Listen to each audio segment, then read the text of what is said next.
ಕಳೆದ ಭಾಗದಲ್ಲಿ ಯವನಸ್ಥರ ಕುರಿತಾಗಿ ನಾವು ಧ್ಯಾನ ಮಾಡಲಿಕ್ಕೆ ಪ್ರಾರಂಭ ಮಾಡಿದ್ವಿ.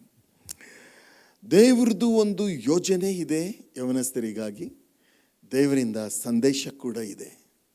ದೇವರ ವಾಕ್ಯದಲ್ಲಿ ಆ ಸಂದೇಶವನ್ನು ನಾವು ನೋಡಿಕೊಳ್ತೇವೆ. ದೇವರು ಅದ್ಭುತವಾದಂಥ ಯೋಜನೆಯನ್ನು ಯವನಸ್ಥರೇ ನಿಮಗಿಟ್ಟಿದ್ದಾರೆ.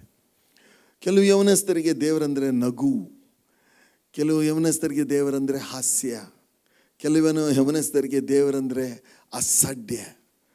ಪ್ರಿಯರೇ, ಅದೆಲ್ಲ ಇರಲಿ, ಆದರೆ ದೇವರು ಇರೋದು ನಿಜ. ಹಾಗೆ ಮಾಡುವವರು ತಮ್ಮ ಸಮಯವನ್ನು ತಾವೇ ವ್ಯರ್ಥ ಮಾಡಿಕೊಳ್ತಾ ಇದ್ದಾರೆ.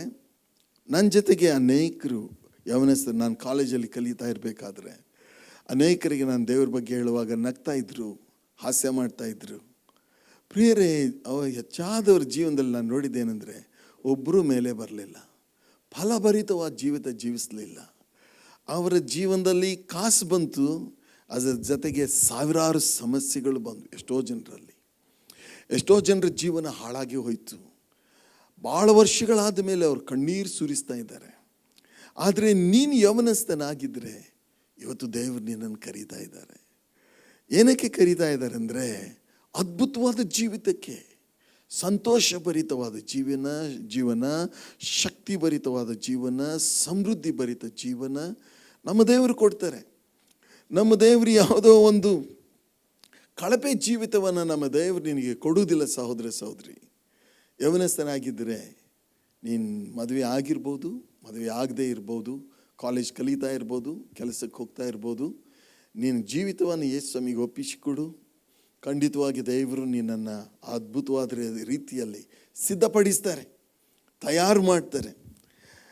ಯವನಸ್ಥರಿಗೆ ಸತ್ಯವೇದ ಹೇಳುವಂಥ ಮೊದಲನೇ ಒಂದು ಸಂದೇಶ ಏನಂದರೆ, ನಾವು ಪ್ರಸಂಗಿ 12:1-2 ನೋಡಿದ್ವಿ. ಯೌವನದಲ್ಲಿಯೇ ನಿನ್ನ ಸೃಷ್ಟಿಕರ್ತನನ್ನು ಸ್ಮರಿಸು ಎಂಬುದಾಗಿ ದೇವರ ವಾಕ್ಯ ಹೇಳ್ತಿದೆ. ಎರಡನೇದಾಗಿ ನಾವು ನೋಡಿಕೊಂಡು ಏನಂತ ಹೇಳಿದ್ರೆ, ಪ್ರಲಾಪಗಳು ಅದರಲ್ಲಿ 3ನೇ ಅಧ್ಯಾಯ 27ನೇ ವಚನದಲ್ಲಿ ದೇವರ ವಾಕ್ಯ ಹೇಳ್ತೀವಿ, ಯೌವನದಲ್ಲಿಯೇ ನೊಗ ಹೊರುವುದು ಮನುಷ್ಯನಿಗೆ ಲೇಸು. ಜವಾಬ್ದಾರಿ ಅನ್ನುವಂಥದ್ದು ಯವನಸ್ಥರೇ ನಮ್ಮನ್ನು ಕುಗ್ಗಿಸ್ತದೆ.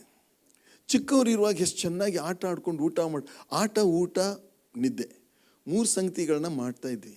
ಆಟ, ಊಟ, ನಿದ್ದೆ. ನಾನು ಅಂದ್ಕೊಂಡಿದ್ದೆ ಲೈಫ್ ಚಿಕ್ಕವನಿರುವಾಗ ಲೈಫ್ ಹೀಗೆ ಇರುತ್ತೆ ಜೀವನದುದ್ದಕ್ಕೂ. ಆದರೆ ಯವನಸ್ಥನಾಗಿರುವಾಗ ಏನೋ ಒಂದು ಬಡ್ಕೊಳ್ತು. ಏನಂತ ಹೇಳಿದ್ರೆ, ಅಯ್ಯಪ್ಪ ಇಷ್ಟೊಂದು ಜವಾಬ್ದಾರಿ, ಕೆಲಸ ಮಾಡಬೇಕು, ಹಣ ಸಂಪಾದನೆ ಮಾಡಬೇಕು, ಮನೆ ಕಟ್ಕೊಳ್ಬೇಕು, ಮದುವೆ ಮಾಡ್ಕೊಳ್ಬೇಕು. ಜವಾಬ್ದಾರಿಗಳು ಯೌವನ ಕಾಲದಿಂದ ಮುಪ್ಪಾಗಿ ಹೋಗುವ ತನಕ, ಈ ಲೋಕ ಬಿಟ್ಟು ಹೋಗೋ ತನಕ ಜವಾಬ್ದಾರಿಗಳು ನಿಂತು ಹೋಗುವುದಿಲ್ಲ. ಪ್ರಿಯರೇ, ಇನ್ನೊಂದು ಯವನಸ್ಥರಿಗೆ ನಾನು ಹೇಳೋದೇನೆಂದರೆ, ದೇವರಿಗೆ ನಿಮ್ಮನ್ನು ಒಪ್ಪಿಸಿಕೊಡೋದು ಬಹಳ ಪ್ರಾಮುಖ್ಯ. ಯಾಕೆ ಅಂತ ಹೇಳಿದ್ರೆ, ಕಾಲ ಒಳ್ಳೆಯದಿಲ್ಲ, ಕಾಲ ಭಾಳ ಕೆಟ್ಟದ್ದು. ಮತ್ತು 2 ತಿಮೋತಿ 3:1 ನಾವು ನೋಡ್ತೇವೆನೆಂದರೆ, ಕಡೆ ಕಾಲದಲ್ಲಿ ಕಠಿಣ ದಿನಗಳು ಬರ್ತವೆ. ಪ್ರಿಯರೇ, ಕಠಿಣ ದಿನಗಳು ಬರ್ತವೆ.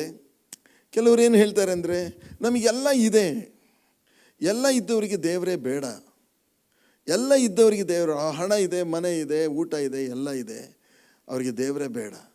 ಪ್ರಿಯ ಸಹೋದರ ಸಹೋದರಿ, ಜೀವನ ಹಾಗೆ ಇರೋದಿಲ್ಲ. ಯಾವಾಗ ಆಪತ್ತು ಎರಗ್ತದೋ ಗೊತ್ತಿಲ್ಲ, ಯಾವಾಗ ಏನಾಗ್ತದೋ ನಮಗೆ ಗೊತ್ತಿಲ್ಲ. ಕಡೆ ಕಾಲ, ಕಠಿಣ ದಿನಗಳು. ಆದ್ದರಿಂದ ಪ್ರಿಯ ಸಹೋದರ ಸಹೋದರಿ, ಭಾಳ ಎಚ್ಚರಿಕೆಯಿಂದ ಇರೋಣ. ಯವನಸ್ಥರಾಗಿದ್ದೀರಾ? ಹೋರಾಟದಲ್ಲಿದ್ದೀರಾ? Are you discouraged? Are you depressed? Are you confused? You need God. ಯೇಸು ನಿಮಗೆ ಬೇಕು. ಯೌವನದಲ್ಲಿ ನಿಮ್ಮನ್ನು ಒಪ್ಪಿಸಿಕೊಡ್ರಿ, ಯೌವನದಲ್ಲಿ ಜವಾಬ್ದಾರಿ ತಗೊಳ್ರಿ. ದೇವರು ನಿಮಗೆ ಜವಾಬ್ದಾರಿ ಕೊಡ್ತಾರಲ್ಲ, ಅದು ಹಗುರವಾದದ್ದು, ಹೌರವಾದದ್ದು ಅಂತ ಮತ್ತಾಯ 11:28 ಅವ್ರು ಹೇಳ್ತಾರೆ. ಯೇಸು ಸ್ವಾಮಿನೇ ದೇವರ ವಾಕ್ಯ ಹೇಳ್ತದೆ. ಏನಂತ ಹೇಳಿದ್ರೆ, ನಿನ್ನ ಭೂಯಾತ್ರೆ ಚಿಂತೆಯನ್ನು ಕರ್ತನಿಗೆ ವಹಿಸಿಬಿಟ್ಟು ಭರವಸೆದಿಂದಿರು, ಆತನೇ ಅದನ್ನು ಸಾಗಿಸುವನು. ಜ್ಞಾನೋಕ್ತಿ 16:3 ದೇವರ ವಾಕ್ಯ ಹೀಗೆ ಹೇಳ್ತದೆ, ನಿನ್ನ ಕಾರ್ಯಭಾರವನ್ನು ಕರ್ತನಿಗೆ ವಹಿಸಿದರೆ ನಿನ್ನ ಉದ್ದೇಶಗಳು ಸಫಲವಾಗುವು. ದೇವರ ನಾಮಕ್ಕೆ ಸ್ತೋತ್ರ. 1 ಪೇತ್ರ 5:7-8 ನಾವು ನೋಡ್ತೇವೆ. ಏನಂತ ಹೇಳಿದ್ರೆ, ನಿಮ್ಮ ಚಿಂತೆಯನ್ನೆಲ್ಲ ಆತನ ಮೇಲೆ ಹಾಕ್ರಿ, ಆತ ನಿಮಗೋಸ್ಕರ ಚಿಂತಿಸ್ತಾನೆ. How wonderful.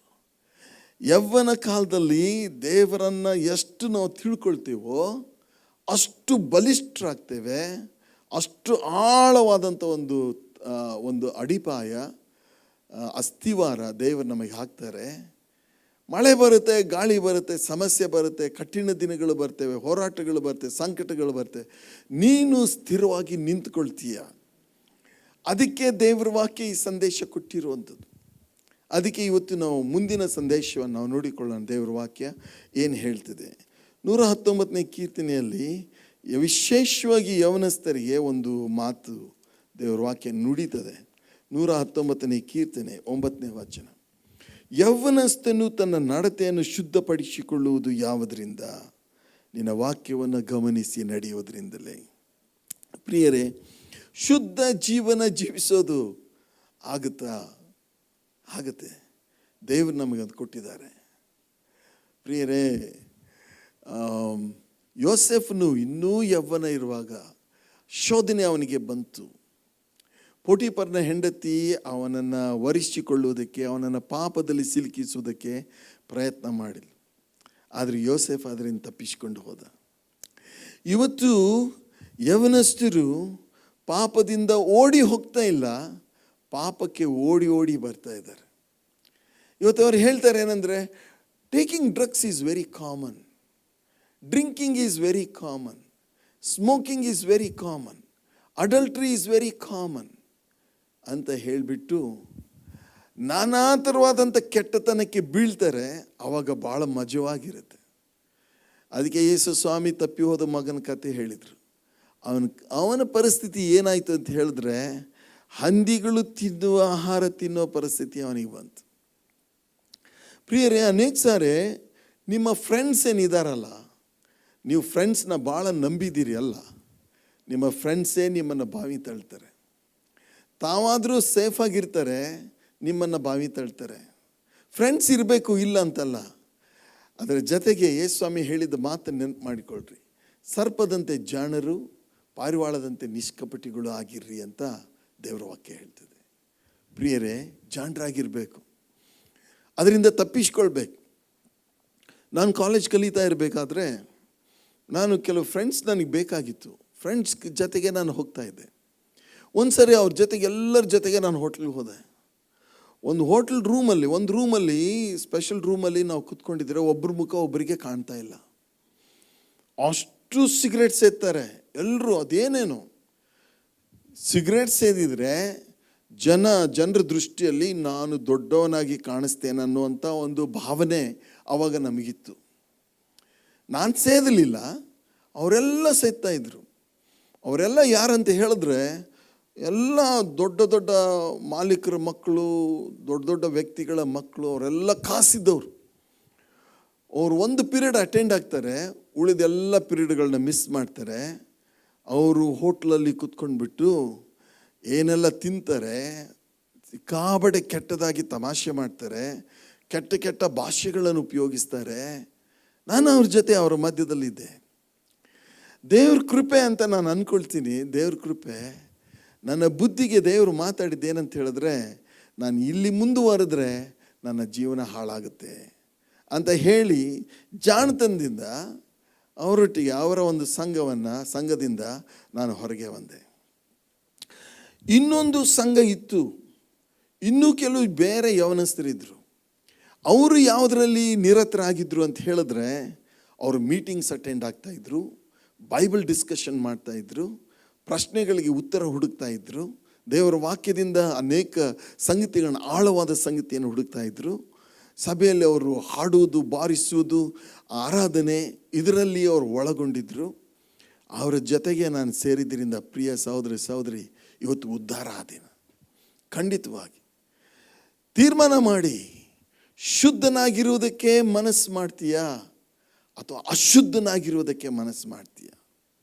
ಅಶುದ್ಧನಾಗಿರುವುದಾದರೆ ಬೇಗ ದೇಹನೂ ಹಾಳಾಗುತ್ತೆ, ನಮ್ಮ ಹೃದಯ ಹಾಳಾಗುತ್ತೆ, ಮನಸ್ಸು ಹಾಳಾಗುತ್ತೆ, ನಮಗೆ ನಿದ್ದೆ ಬರುವುದಿಲ್ಲ, ನಮ್ಮ ಭವಿಷ್ಯ ಸಹ ಹಾಳಾಗುತ್ತೆ.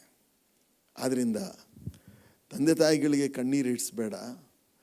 ಏನು ಮಾಡು ಅಂತ ಹೇಳಿದ್ರೆ, ಇವತ್ತೇ ದೇವರಿಗೆ ಹೇಳು, ಸ್ವಾಮಿ ನಾನು ಮಾಡಿದ ತಪ್ಪು, ನನ್ನ ಸಮಯವನ್ನು ನಾನು ಸರಿಯಾಗಿ ಉಪಯೋಗಿಸ್ಕೊಳ್ಬೇಕು. ಅದಕ್ಕೋಸ್ಕರ ದೇವರೇ ನಾನು ಶುದ್ಧ ಜೀವಿತ ನಾನು ಜೀವಿಸ್ಬೇಕಂತ ಹೇಳಿ ದೇವರ ಬಳಿಗೆ ಬಾ. ಜ್ಞಾನೋಕ್ತಿ 4:10 ವಚನದಿಂದ ನಾವು ನೋಡ್ತೇವೆ. 10ನೇ ವಚನದಿಂದ, ಕಂದ ಆಲಿಸಿ ನನ್ನ ಮಾತುಗಳನ್ನು ಕೇಳು, ಕೇಳಿದರೆ ನಿನ್ನ ಜೀವಮಾನದ ವರ್ಷಗಳು ಹೆಚ್ಚುವವು, ನಿನ್ನ ಜೀವಮಾನದ ವರ್ಷಗಳು ಹೆಚ್ಚುವು.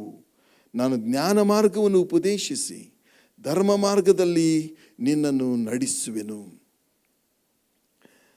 ನೀನು ನಡೆಯುವಾಗ ನಿನ್ನ ಹೆಜ್ಜೆಗೆ ಇಕ್ಕಟ್ಟಾಗದು, ಓಡಿದರೆ ಮುಗ್ಗರಿಸುವುದಿಲ್ಲ. ಸದುಪದೇಶವನ್ನು ಹಿಡಿ, ಸಡಿಲು ಬಿಡಬೇಡ, ಅದನ್ನು ಕಾಪಾಡಿಕೋ, ಅದೇ ನಿನ್ನ ಜೀವವು. ದುಷ್ಟರ ಮಾರ್ಗದಲ್ಲಿ ಸೇರದಿರು, ದುಷ್ಟರ ಮಾರ್ಗದಲ್ಲಿ ಸೇರದಿರು. ಪ್ರಿಯ ಯವನಸ್ಥನೇ, ದೇವರು ಇವತ್ತು ನಿನ್ನೊಟ್ಟಿಗೆ ಮಾತಾಡ್ತಾ ಇದ್ದಾರೆ. ದುಷ್ಟರ ಮಾರ್ಗದಲ್ಲಿ ಸೇರದಿರು, ಕೆಟ್ಟವರ ದಾರಿಯಲ್ಲಿ ನಡೆಯಬೇಡ, ಅದಕ್ಕೆ ದೂರವಾಗಿರು, ಅದರಲ್ಲಿ ನಡೆಯದೆ ಓರೆಯಾಗು, ಮುಂದೆ ಮುಂದೆ ನಡೆ. ಇದು ದೇವರ ವಾಕ್ಯ ಹೇಳ್ತಾ ಇರೋದು. ಯವನಸ್ಥರೇ, ಯವ್ವನ ಕಾಲದಲ್ಲಿಯೇ ನಾವು ಶುದ್ಧರಾಗುವಂಥದ್ದು ಬಹಳ ಪ್ರಾಮುಖ್ಯ. ಪರಿಶುದ್ಧ ಜೀವಿತ, ದೇವರ ವಾಕ್ಯ ಹೇಳ್ತಿದೆ, ನಾನು ಶುದ್ಧನಾಗಿರುವ ಹಾಗೆ ನೀನು ಶುದ್ಧನಾಗಿರು. ಪ್ರಿಯರೇ, ಮುಂದೆ ನಾವು ದೇವರ ವಾಕ್ಯ ನಾವು ನೋಡಿಕೊಳ್ಳೋಣ. ಏನಂತ ಹೇಳಿದ್ರೆ, ನಾನು ಟಿ ವಿನಲ್ಲಿ ಸೋಷಿಯಲ್ ಮೀಡಿಯಾದಲ್ಲಿ ನಾನು ಒಬ್ಬರ ಪ್ರಸಂಗ ಕೇಳ್ತಾ ಇದ್ದೆ. ಅವರು ಸಾಧು ಕ್ಯಾವಿ ಬಟ್ಟೆಯಲ್ಲೇ ಹಾಕ್ಕೊಂಡಿದ್ದಾರೆ. ಅವ್ರ ಜೀವನದಲ್ಲಿ ಒಬ್ಬರನ್ನ ಹುಡುಕ್ತಾ ಇದ್ರು. ಯಾಕಂದರೆ ಜೀವನದಲ್ಲಿ ಅವರಿಗೆ ಕನ್ಫ್ಯೂಷನ್, ದೇವರ ಬಗ್ಗೆ ಕನ್ಫ್ಯೂಷನ್, ಜೀವನದ ಬಗ್ಗೆ ಕನ್ಫ್ಯೂಷನ್, ಭವಿಷ್ಯದ ಬಗ್ಗೆ ಕನ್ಫ್ಯೂಷನ್. ಏನು ಮಾಡಬೇಕು ಗೊತ್ತಿಲ್ಲ, ಎಲ್ಲಿ ಹೋಗಬೇಕು ಗೊತ್ತಿಲ್ಲ, ಯಾವುದನ್ನು ಹಿಡ್ಕೊಳ್ಬೇಕು ಗೊತ್ತಿಲ್ಲ. ಇದಕ್ಕೆ ಅವರಿಗೆ ಒಬ್ಬ ಗುರುವನ್ನು ಅವರು ಹುಡುಕ್ತಾ ಇದ್ರು. ಕಡೆಗೆ ಅವರು ಹುಡುಕ್ತಾ ಇದ್ದಿದ್ದರಿಂದ ಅವರು ಸಿಕ್ಕದ್ದು ಯಾರು ಅಂತ ಹೇಳಿದ್ರೆ ಯೇಸುಸ್ವಾಮಿ. ಯೇಸುಸ್ವಾಮಿ ಅವರಿಗೆ ಸಿಕ್ಕರು. ಯೇಸುಸ್ವಾಮಿಯನ್ನು ಗುರುವನ್ನಾಗಿ ಅವರು ಮಾಡಿಕೊಂಡ್ರು. ದೇವರ ವಾಕ್ಯ ಹೇಳ್ತಿದೆ, ನಾವು ಅನೇಕ ಸಾರಿ ಏನು ಮಾಡ್ತೀವಿ ಅಂತ ಹೇಳಿದ್ರೆ, ಬೇರೆ ಬೇರೆ ನಾನಾ ಥರವಾದಂಥ ಲೋಕದ ಜನರನ್ನು ನಾವು ಮಾದರಿಯಾಗಿ ಇಟ್ಕೊಳ್ತೇವೆ. ಅನೇಕ ಸಾರಿ ನಾನು ಕಾಲೇಜಲ್ಲಿ ಇರಬೇಕಾದ್ರೆ ಫಿಲ್ಮ್ ಸ್ಟಾರ್ಗಳು, ನಾನು ಆ ಫಿಲ್ಮ್ ಸ್ಟಾರ್ ಥರನೇ ನಾನು ಅವ್ರ ಹೀರೋ, ನನ್ನ ಹೀರೋ ಹಾಗೆ ನಾನು ಇರಬೇಕು. ಅಥವಾ ರಾಜಕೀಯ ವ್ಯಕ್ತಿಗಳು, ಅವರನ್ನು ನಾವು ಹಿಂಬಾಲಿಸೋದು, ಅವರನ್ನು. ಪ್ರಿಯ ಸಹೋದರ ಸಹೋದರಿ, ದೇವರು ನಿನ್ನನ್ನು ಏನು ಮಾಡ್ತಾ ಇದ್ದಾರೆ ಅಂದರೆ, ದೇವರ ವಾಕ್ಯದಲ್ಲಿ ನಾವು ನೋಡ್ತೇವೆ. ಆ ವಚನವನ್ನು ನಾವು ನೋಡಿಕೊಳ್ಳೋಣ. 1 ತಿಮೋತಿ 4ನೇ ಅಧ್ಯಾಯ 2ನೇ ವಚನ ಹೀಗೆ ಹೇಳ್ತಿದೆ. 1 ತಿಮೋತಿ 4ನೇ ಅಧ್ಯಾಯ 12ನೇ ವಚನ ಹೀಗೆ ಹೇಳ್ತಿದೆ. 11ರಿಂದ ಓದಿಕೊಳ್ಳೋಣ. ಈ ಸಂಗತಿಗಳನ್ನು ಆಜ್ಞಾಪಿಸಬೇಕು ಮತ್ತು ಬೋಧಿಸಬೇಕು. ಯವನಸ್ಥನೆಂದು ನಿನ್ನನ್ನು ಅಸಡ್ಡೆ ಮಾಡುವುದಕ್ಕೆ ಯಾರಿಗೂ ಅವಕಾಶ ಕೊಡದೆ, ನಂಬುವವರಿಗೆ ನಡೆ, ನುಡಿ, ಪ್ರೀತಿ, ನಂಬಿಕೆ, ಶುದ್ಧತ್ವ ಇವುಗಳ ವಿಷಯದಲ್ಲಿ. ಇನ್ನೊಂದ್ಸರಿ ನೋಡಿಕೊಳ್ಳೋಣ. ಏನಂತೆ? ನಡೆ, ನುಡಿ, ಪ್ರೀತಿ, ನಂಬಿಕೆ, ಶುದ್ಧತ್ವ ಇವುಗಳ ವಿಷಯದಲ್ಲಿ ನೀನೇ ಮಾದರಿಯಾಗಿರು. ಯವನಸ್ಥರಿಗೆ ದೇವರು ಕೊಡ್ತಾ ಇರುವಂಥ ಸಂದೇಶ, ನೀನು ಮಾದರಿಯಾಗಿದೆಯಾ ಅಥವಾ ಇನ್ನೊಬ್ಬರನ್ನ ಅನುಸರಿಸ್ತಾ ಇದ್ದೀಯಾ? ದೇವರು ನಿನ್ನನ್ನು ಏನು ಮಾಡ್ತಾ ಇದ್ದಾರೆ ಅಂತ ಹೇಳಿದ್ರೆ, ಇನ್ನೊಬ್ಬರಿಗೆ ಮಾದರಿಯಾಗುವ ರೀತಿಯಲ್ಲಿ ನಿನ್ನನ್ನು ರೂಪಿಸ್ತಾ ಇದ್ದಾರೆ. That's our God. ಒಪ್ಪಿಸಿಕೊಟ್ಟು ನೋಡು, ದೇವರು ಹೇಗೆ ಒಂದೊಂದಾಗಿ ಅಶುದ್ಧತೆಯನ್ನು ನಮ್ಮ ಜೀವಿತದಿಂದ ತೆಗಿತಾರೆ, ತನ್ನ ಶಕ್ತಿಯಿಂದ ತುಂಬಿಸ್ತಾರೆ. 1 ಯೋಹಾನ 1:8-9 ಹೇಳ್ತಿದೆ, ಆತನ ಯೇಸುವಿನ ರಕ್ತವು ಸಕಲ ಪಾಪವನ್ನು ನಿವಾರಣೆ ಮಾಡಿ ಶುದ್ಧಿ ಮಾಡುವುದು. ಪ್ರಿಯರೇ, ಶುದ್ಧೀಕರಣ ಕಾರ್ಯ ಜಗತ್ತಲ್ಲಿ, ಶುದ್ಧೀಕರಣ ಕಾರ್ಯ ಜಗತ್ತಲ್ಲಿ ಯಾರಿಂದಲೂ ಸಾಧ್ಯ ಇಲ್ಲ. ಕೇವಲ ಯೇಸುಸ್ವಾಮಿ ಅವರ ರಕ್ತದಿಂದ ಮಾತ್ರ ಸಾಧ್ಯ. ದೇವರು ನಿನ್ನನ್ನು ಏನು ಮಾಡ್ತಾ ಇದ್ದಾರೆ ಅಂತ ಹೇಳಿದ್ರೆ, ಬಲವಾದ ಸಾಧನವನ್ನಾಗಿ ಮಾಡಿ ನಿನ್ನನ್ನು ಮಾದರಿಯನ್ನಾಗಿ ಮಾಡ್ತಾ ಇದ್ದಾರೆ. ನೀನು ಯಾರನ್ನು ಬೇರೆಯವ್ರನ್ನ ಹಿಂಬಾಲಿಸಬೇಕಾಗಿಲ್ಲ, ನಿನ್ನನ್ನು ಅನೇಕರು ಹಿಂಬಾಲಿಸ್ತಾರೆ. ಯಾವ ವಿಷಯದಲ್ಲಿ? ನಡೆ, ನುಡಿ, ಪ್ರೀತಿ, ನಂಬಿಕೆ, ಶುದ್ಧತ್ವ. ನಾವು ಹೇಗೆ ನಡ್ಕೊಳ್ಬೇಕು ಅನ್ನೋದ್ರ ವಿಷಯದಲ್ಲಿ ನಿನ್ನನ್ನೇ ದೇವರು ಮಾದರಿಯನ್ನಾಗಿ ಮಾಡಲಿಕ್ಕಿದ್ದಾರೆ. ಏನು ಮಾತಾಡಬೇಕು, ಏನು ಮಾತಾಡಬಾರದು ಅನ್ನೋದ್ರ ವಿಷಯದಲ್ಲಿ ದೇವರು ನಿನ್ನನ್ನು ಮಾದರಿಯನ್ನಾಗಿ ಮಾಡ್ತಾ ಇದ್ದಾರೆ. ಅಷ್ಟು ಮಾತ್ರವಲ್ಲ, ಪ್ರೀತಿಯ ವಿಷಯದಲ್ಲಿ, ನಂಬಿಕೆಯ ವಿಷಯದಲ್ಲಿ, ಶುದ್ಧತ್ವದ ವಿಷಯದಲ್ಲಿ ನೀನು ನಾಯಕನಾಗಬೇಕು, ನೀನು ಮಾದರಿ ಆಗಬೇಕು ಅಂತ ಹೇಳಿ ದೇವರ ಚಿತ್ತ. ಆದ್ದರಿಂದ ಪ್ರಿಯ ಸಹೋದರ ಸಹೋದರಿ, ಈ ಲೋಕದಲ್ಲಿರುವಂಥ ರಾಜಕಾರಣಿಗಳನ್ನು, ಆ್ಯಕ್ಟ್ರೆಸ್ಗಳನ್ನು, ನಟ ನಟಿಯರನ್ನು ನೀನು ಮಾದರಿಯಾಗಿ ಮಾಡಿಕೊಳ್ಬೇಡ. ನಿನ್ನನ್ನೇ ದೇವರು ಮಾದರಿಯನ್ನಾಗಿ ಮಾಡಲಿಕ್ಕಿದ್ದಾರೆ. ಅನೇಕರು ನಿನ್ನನ್ನು ಅನುಸರಿಸುವ ಹಾಗೆ ದೇವರು ನಿನ್ನನ್ನು ರೂಪಿಸ್ತಾರೆ. ಬಲವಾದ ಜೀವಿತವನ್ನು ಯೇಸು ನಿನಗೆ ಕೊಡಲಿಕ್ಕೆ ಸಿದ್ಧರಾಗಿದ್ದಾರೆ. Are you ready? ನೀನು ಸ್ವಾಮಿಗೆ ನಿನ್ನನ್ನು ಒಪ್ಪಿಸಿಕೊಡು. ಆಗ ಯೇಸು ನಿನ್ನನ್ನು ತಕ್ಕೊಳ್ತಾರೆ, ರೂಪಿಸ್ತಾರೆ. ಯೆರೆಮೀಯ 18:1-4 ನೋಡ್ತೇವೆ. ಜೇಡಿ ಮಣ್ಣನ್ನು ಯೇಸು ದೇವರು ಕೈಯಲ್ಲಿ ತಕ್ಕೊಂಡು ಕುಂಬಾರನು ಹೇಗೆ ಅದನ್ನು ಚಕ್ರದ ಮೇಲೆ ಹಾಕಿ ಒಂದು ಸುಂದರವಾದ ಪಾತ್ರೆಯನ್ನಾಗಿ ಮಾಡ್ತಾರೋ ಹಾಗೆ ನಿನ್ನನ್ನು ಮಾಡ್ತಾರೆ. Your life shall be beautiful, your life shall be prosperous, your life shall be powerful. ಈ ರೀತಿಯಾದಂಥ ಜೀವಿತ ದೇವರು ನಿನಗೆ ಕೊಡಲಿಕ್ಕೆ ಸಿದ್ಧರಿದ್ದಾರೆ. ಆದರೆ ನೀನು ಒಪ್ಪಿಸಿಕೊಡದೇ ಇದ್ದರೆ ದೇವರು ಈ ಕಾರ್ಯವನ್ನು ನಿನ್ನ ಜೀವನದಲ್ಲಿ ಮಾಡುವುದಿಲ್ಲ. ಆದ್ದರಿಂದ ಪ್ರಿಯ ಸಹೋದರ ಸಹೋದರಿ, ಬಿ ಅ ಮಾಡೆಲ್. ದೇವರು ನಿನ್ನನ್ನು ಮಾದರಿಯನ್ನಾಗಿ ಮಾಡ್ತಾ ಇದ್ದಾರೆ. ಆದ್ದರಿಂದ ನಿನ್ನನ್ನು ಅವರಿಗೆ ಒಪ್ಪಿಸಿಕೊಡು. 2 ತಿಮೋತಿ 2:22 ನಾವು ದೇವರ ವಾಕ್ಯ ಹೀಗೆ ಬರೀತದೆ, ನಾವು ನೋಡ್ತೇವೆ. 2 ತಿಮೋತಿ 2:22 ದೇವರ ವಾಕ್ಯ ಹೇಳ್ತಿದೆ, ನೀನು ಯೌವನದ ಇಚ್ಛೆಗಳಿಗೆ ದೂರವಾಗಿರು, ಯೌವನದ ಇಚ್ಛೆಗಳಿಗೆ ದೂರವಾಗಿರು. ಈ ಲೋಕದಲ್ಲಿ ಇರುವಂಥ ಸಂಗತಿಯ ವಿಷಯದಲ್ಲಿ 1 ಯೋಹಾನ 2ನೇ ಅಧ್ಯಾಯ 15-17 ಈ ವಾಕ್ಯವನ್ನು ನಾವು ನೋಡ್ತೇವೆ. 1 ಯೋಹಾನ 2:15-17 ಲೋಕವನ್ನಾಗಲಿ ಲೋಕದಲ್ಲಿರುವಗಳನ್ನಾಗಲಿ ಪ್ರೀತಿಸಬೇಡ್ರಿ. ಯಾವನಾದರೂ ಲೋಕವನ್ನು ಪ್ರೀತಿಸಿದರೆ ತಂದೆಯ ಮೇಲಣ ಪ್ರೀತಿಯು ಅವನಲ್ಲಿಲ್ಲ. ಲೋಕದಲ್ಲಿರುವ ಶರೀರದ ಆಸೆ, ಕಣ್ಣಿನ ಆಸೆ, ಬದುಕು ಬಾಳಿನ ಡಂಬ, ಈ ಮೊದಲಾದವುಗಳೆಲ್ಲವೂ ತಂದೆಯಿಂದ ಹುಟ್ಟದೆ ಲೋಕದಿಂದ ಹುಟ್ಟಿದವುಗಳಾಗಿವೆ. ಲೋಕವು ಅದರ ಆಸೆಯು ಗತಿಸಿ ಹೋಗುತ್ತದೆ, ಆದರೆ ದೇವರ ಚಿತ್ತವನ್ನು ನೆರವೇರಿಸುವನು ಎಂದೆಂದಿಗೂ ಇರುವನು. ಲೋಕವು ಅದರ ಆಸೆ ಗತಿಸಿ ಹೋಗ್ತದೆ ಸಹೋದರ. ಯೌವನಸ್ಥನೇ, ಲೋಕದ ಆಸೆಗಳು ತಾತ್ಕಾಲಿಕ. ಲೋಕದ ಆಸೆಗಳು ರೋಗ ತರ್ತವೆ. ಲೋಕದ ಆಸೆಗಳು ನಿನ್ನ ಸಮಯವನ್ನು ಹಾಳು ಮಾಡ್ತವೆ. ಲೋಕದ ಆಸೆಗಳು ನಿನ್ನ ಸಮಾಧಾನವನ್ನು ನುಂಗಿ ಬಿಡ್ತವೆ. ಲೋಕದ ಆಸೆಗಳು ನಿನ್ನ ಕರಿಯರನ್ನು ಹಾಳು ಮಾಡ್ತವೆ. ಅನೇಕ ಯೌವನಸ್ಥರಿಗೆ ಇದನ್ನು ಹೇಳುವಾಗ ಐ ಡೋಂಟ್ ಕೇರ್ ಅಂತ ಹೇಳಿದರು. ಈಗ ಅವರನ್ನು ಕೇರ್ ಮಾಡೋರೇ ಯಾರೂ ಇಲ್ಲ. ಐ ಡೋಂಟ್ ಕೇರ್ ಅಂತ ಹೇಳಿದವ್ರನ್ನ ಎಷ್ಟೋ ಜನರನ್ನು ನಾನು ನೋಡಿದ್ದೀನಿ. ನನ್ನ ಜೊತೆಗೆ ಪ್ರಾರಂಭ ಮಾಡಿದವರು ಇವತ್ತು ಅವ್ರನ್ನ ಕೇರ್ ಮಾಡೋರು ಯಾರೂ ಇಲ್ಲ. ಲೋಕನೂ ಕೇರ್ ಮಾಡ್ತಾ ಇಲ್ಲ. ಅವರ ತಂದೆ ತಾಯಿಗಳು ಅವ್ರ ಜೊತೆಗಿಲ್ಲ. ಅವರ ಸ್ನೇಹಿತರು ಅವ್ರ ಜೊತೆಗಿಲ್ಲ. ಲೋಕ ಸಹೋದರ, ಸ್ವಲ್ಪ ಬುದ್ಧಿ ಉಪಯೋಗಿಸೋಣ. ಲೋಕಕ್ಕೆ ನಿನ್ನನ್ನು ಒಪ್ಪಿಸಿಕೊಡ್ಬೇಡ. ಯೌವನದ ಇಚ್ಛೆಗಳಿಗೆ ದೂರವಾಗಿರು. ನೀತಿ, ವಿಶ್ವಾಸ, ಪ್ರೀತಿ ಮತ್ತು ಸಮಾಧಾನವನ್ನು ಸಂಪಾದಿಸುವುದಕ್ಕೆ ಶುದ್ಧ ಹೃದಯವುಳ್ಳವರಾಗಿ ಕರ್ತನನ್ನು ಬೇಡಿಕೊಳ್ಳುವವರ ಸಂಗಡ ಪ್ರಯಾಸಪಡು. ಯೌವನದಲ್ಲಿ ಇದನ್ನು ಮಾಡಿ ನೋಡು. ಹೇಗೆ ಬಲವಾದ ಜೀವನ, ಸಮೃದ್ಧಿಯ ಜೀವನ, ಸಂತೋಷದ ಜೀವನ, ಪರಿಶುದ್ಧ ಜೀವನ, ಫಲ ಕೊಡುವಂಥ ಜೀವನ ಖಂಡಿತವಾಗಿ ಬೇಗನೆ ನಿನ್ನ ಜೀವನದಲ್ಲಿ ಪ್ರಾರಂಭ ಆಗ್ತದೆ. ಆದರೆ ಇದನ್ನು ಕೊಡಲಿಕ್ಕೆ ಶಕ್ತಿಯುಳ್ಳವರು ಕೇವಲ ಯೇಸು ಮಾತ್ರ. ಓನ್ಲಿ ಜೀಸಸ್, ನೋ ಬಡಿ ಎಲ್ಸ್ ಇನ್ ದಿಸ್ ವರ್ಲ್ಡ್. ಆದ್ದರಿಂದ ಪ್ರಿಯ ಸಹೋದರ ಸಹೋದರಿ, ಯೌವನಸ್ಥನಾಗಿದೆಯಾ? ನಾನು ನಿನಗೆ ಕೇಳಿಕೊಳ್ಳೋದು, ರಿಕ್ವೆಸ್ಟ್ ಮಾಡೋದು, ನಿನ್ನನ್ನು ಬೇಡಿಕೊಳ್ಳೋದು ಏನಂತ ಹೇಳಿದ್ರೆ, ನಿನ್ನ ಜೀವಿತವನ್ನು ಯೇಸುವಿಗೆ ಒಪ್ಪಿಸಿಕೊಡು.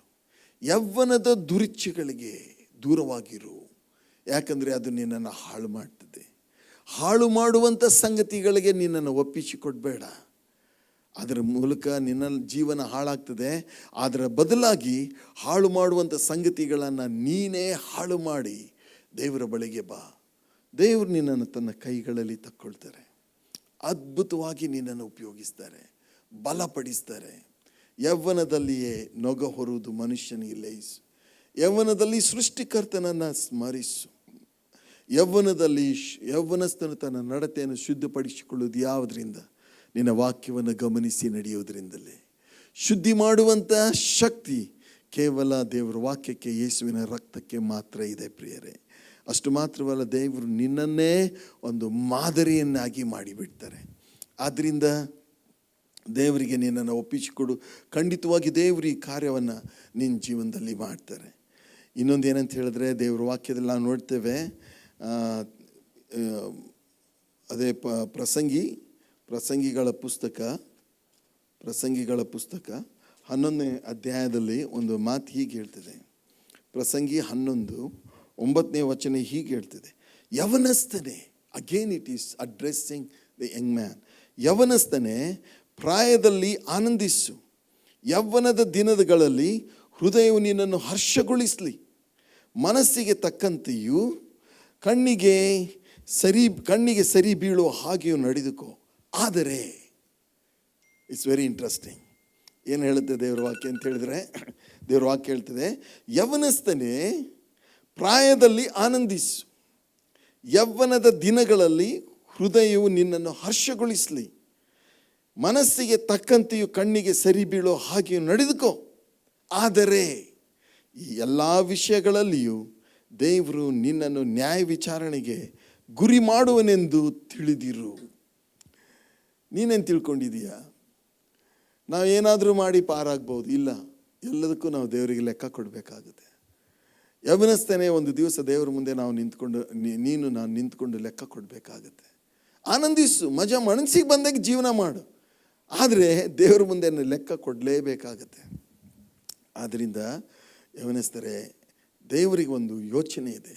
ದೇವರ ಚಿತ್ತ ಏನಂದರೆ, ನಿನ್ನ ಜೀವನ ಹಾಳಾಗಬಾರ್ದು, ನಿನ್ನ ಜೀವನ ವೃದ್ಧಿಯಾಗಬೇಕು, ಫಲಭರಿತವಾಗಬೇಕು, ಬಲಿಷ್ಠವಾಗಬೇಕು, ಉನ್ನತ ಸ್ಥಿತಿಗೆ ಬರಬೇಕು. ನಿನ್ನ ಭವಿಷ್ಯದಲ್ಲಿ ನೀನು ಬಹಳವಾಗಿ ಈ ಲೋಕದಲ್ಲಿ ಬಹಳ ವರ್ಷ ಬದುಕಿ ಆನಂದಿಸಬೇಕಂತ ದೇವರ ಚಿತ್ತ. ಅದಕ್ಕೆ ದೇವರು ಹೇಳ್ತಾರೆ, ದೇವ್ರ ವಾಕ್ಯ ಹೇಳ್ತಿದೆ, ಯೌವನದಲ್ಲಿ ಸೃಷ್ಟಿಕರ್ತನನ್ನು ಸ್ಮರಿಸು, ಯೌವನದಲ್ಲಿಯೇ ನೊಗ ಹೊರುವುದು ಲಯಿಸು, ಯೌವನದಲ್ಲಿಯೇ ದೇವರ ವಾಕ್ಯವನ್ನು ಅನುಸರಿಸಿ. ಯಾಕಂದರೆ ಯೌವನಸ್ಥನು ತನ್ನ ನಡತೆಯನ್ನು ಶುದ್ಧಪಡಿಸಿಕೊಳ್ಳುವುದು ಯಾವುದರಿಂದ? ದೇವರ ವಾಕ್ಯವನ್ನು ಗಮನಿಸಿ ನಡೆಯುವುದರಿಂದ. ಯೌವನದಲ್ಲಿಯೇ ನೀನು ಮಾದರಿಯಾಗಿರು, ಯೌವನದಲ್ಲಿಯೇ ಯೌವನದ ದುರಿಚ್ಛೆಗಳಿಗೆ ದೂರ ಆಗಿರು ಅಂತ ದೇವರ ವಾಕ್ಯ ಹೇಳ್ತದೆ. ಆದ್ದರಿಂದ ಪ್ರಿಯ ಸಹೋದರ ಸಹೋದರಿ, ಯೌವನಸ್ಥರಾಗಿದ್ದೀರಾ? ಓಕೆ, ಜನರು, ಲೋಕವು ನಿನ್ನನ್ನು ಕೈ ಚಾಚಿ ಕರೀತಾ ಇದೆಯಾ? ಫ್ರೆಂಡ್ಸ್ ನಿನ್ನನ್ನು ಕರೀತಾರಾ? ಕೆಟ್ಟದ್ದಕ್ಕೆ ಕರೀತಾರಾ? ಸ್ವಲ್ಪ ಬುದ್ಧಿ ಉಪಯೋಗಿಸು. ಅವರು ನಿನ್ನನ್ನು ಹಾಳು ಮಾಡೋದಕ್ಕಾಗಿಯೇ ಕರೀತಾ ಇದ್ದಾರೆ. ಈ ಲೋಕ ನಿನ್ನನ್ನು ಹಾಳು ಮಾಡೋದಕ್ಕೆ ಕರೀತದೆ, ಆದರೆ ಯೇಸು ನಿನ್ನನ್ನು ಕಟ್ಟುವುದಕ್ಕಾಗಿ ಹೊಸ ಮೊನಚಾದ ಹೊಸ ಹರಿತವಾದ ಹಂತಿ ಕುಂಟೆಯನ್ನಾಗಿ ದೇವರು ನಿನ್ನನ್ನು ಮಾಡ್ತಾರೆ, ನಿನ್ನನ್ನು ಮಾದರಿಯನ್ನಾಗಿ ಮಾಡ್ತಾರೆ. ಆದ್ದರಿಂದ ಪ್ರಾರ್ಥನೆ ಮಾಡಿಕೊಳ್ಳೋಣ. ನಿಮಗೋಸ್ಕರ ಪ್ರಾರ್ಥಿಸ್ತೇನೆ. ನನ್ನ ಒಂದು ಪ್ರಾರ್ಥನೆ ಏನೆಂದರೆ, ಯೌವನ ಕಾಲ ನಿಂದು ವ್ಯರ್ಥವಾಗಿ ಹೋಗಬಾರ್ದು. ತಂದೆ ತಾಯಿಗಳನ್ನು ಸನ್ಮಾನಿಸು, ತಂದೆ ತಾಯಿಗಳು ಹೇಳಿದ ಮಾತುಗಳನ್ನು ಕೇಳು, ನಡೆದುಕೋ. ಖಂಡಿತವಾಗಿಯೂ ದೇವರು ನಿನ್ನನ್ನು ಆಶೀರ್ವಾದ ನಿಧಿಯನ್ನಾಗಿ ಮಾಡ್ತಾರೆ.